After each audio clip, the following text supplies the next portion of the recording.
Essa interação, essa busca do torcedor é o carinho que o torcedor, associado a isso, um ato de solidariedade em relação ao agasalho. Então, ele tem esse cunho também, e tem esse cunho do torcedor demonstrar o carinho pelos atletas. De concentração alto, mentalmente forte.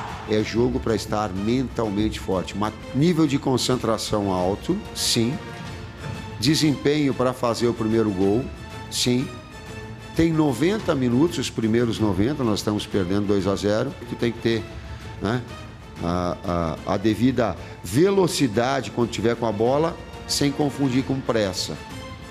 E consistência para não ficar exposto, porque se tem 90 minutos para construir, né, um placar. O time do Guarani merece total respeito nosso. Nos venceu dentro do jogo, porque nos primeiros 90 minutos foi mais efetivo.